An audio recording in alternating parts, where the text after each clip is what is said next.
Voter మహాశైలందరికీ నమస్కారం. రేపు 13వ తారీఖున మనకి ఎన్నికలు జరుగుతున్నాయి. మన రాష్ట్రంలో అయితే శాసనసభకి అలాగే పార్లమెంట్కి ఎలక్షన్ జరుగుతున్నాయి. ఓటర్స్ అందరూ కూడా ఎవరికైతే ఓటు హక్కు ఉందో హక్కుని అందరూ ఉపయోగించాలని కోరుతున్నానండి. తప్పకుండా ఓటు వేయాలి.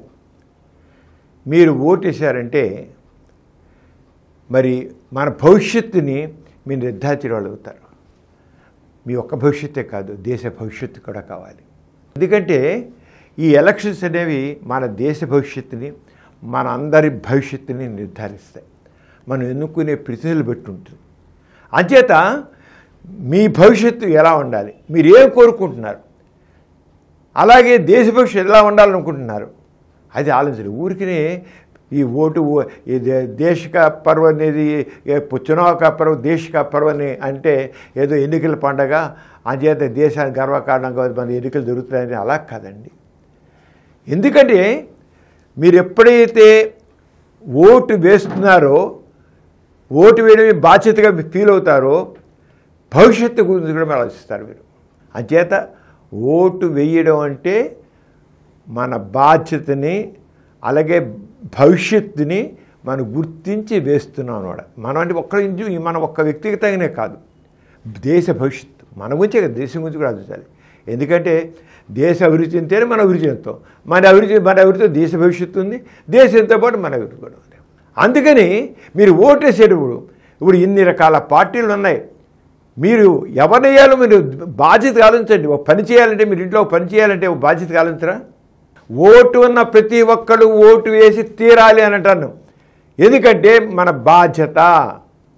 కానీ చూస్తున్నాం కదా, నిర్లిప్తత, నిర్లక్ష్యం. ఏం చేస్తుంది రే, మనకేం చేయట్లే కదా, ఓటు వేసినట్టే అయిపోయినట్టే. మన బతుకులు ఇలాగే ఉన్నాయి. ఎవడు మన బతుకులు బాగుంటే మన బతుకు మనమే బాగుపరుచుకోవాలి, ఇంకోటి చేసేది ఏముంది అని అనుకుంటున్నాం మనం. తప్పు, చాలా తప్పు. అలా కాదు. మీరందరూ ఏంటి, ఈ దేశం కోసం, ఈ ప్రజల కోసం మీరు ఉన్నారని మీ యొక్క ప్రతినిధులని మీరు నిలదీసేంటే హక్కు మీకు వస్తుంది. అంచేత ఓటు వేయడం అంటే ఏదో సరదాగా ఓటు వేయడం కాదు, ఏదో పండగ, ఈ ప్రజాస్వామ్య పండగ అంచేత చేద్దాం కాదు. మన భవిష్యత్తుని గుర్తించుకున్నాం, మన బాధ్యతని గుర్తిస్తున్నాం. ఓటు వేయడం అంటే మన బాధ్యత. ఏ రకం బాధ్యత? ఈ దేశాన్ని ఎలా తీర్చిదిద్దాలి, మన భవిష్యత్తు ఎలా ఉండాలి అని బాధ్యత ఆలోచించడం. ఎందుకు ఇంత స్పష్టంగా చెప్తుందంటే, పల్లెటూళ్ళు అయితే పర్వాలా 80%, 80%, 90% కూడా ఓటేస్తున్నారు. పట్టణాలు వచ్చేటికల్లా 50%, 60% మ్యాక్సిమం. అది విశాఖపట్నం తీసుకోండి, విజయవాడ తీసుకోండి, తిరుపతి తీసుకోండి, 50%, 60%.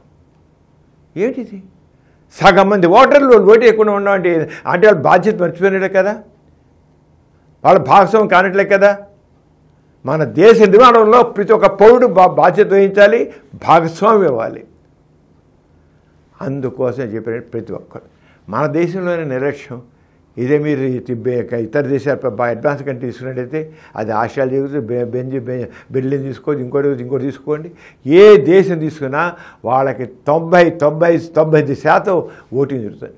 ఎవరైతే ఎక్కడైతే ఏ దేశాలైతే పౌరుల బాధ్యతాయుతంగా ఓట్లేసి అందరూ ఓట్లేసి వాళ్ళ పార్లమెంట్లని వాటిని ఎలాగా తప్పించుకున్నారో ఆ దేశాలు పైకి వెళ్ళాయి, అడ్వాన్స్డ్ కంట్రీస్ అయ్యాయి. మనం ఇంకా డెవలపింగ్ కంట్రీస్లో ఉన్నాం. వాటి 70 సంవత్సరాలు వచ్చాయి.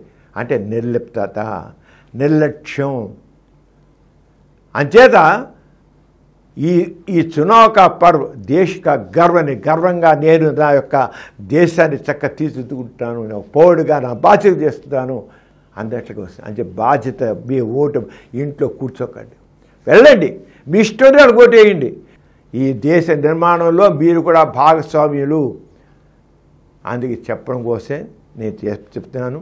మీరందరూ కూడా రేపు 13వ తారీఖున మనం ఈసారి కనీసం 90% చేసి మీరు బాధ్యతగా పౌరులుగానే ఉన్నాను, భవిష్యత్తు నిర్మాణంలో నేను కూడా ఉన్నాను, ఈ దేశ నిర్మాణంలో నేను కూడా ఉన్నానని మనసారా భావించి ఓటేలు కోరుతున్నాను. తప్పకుండా.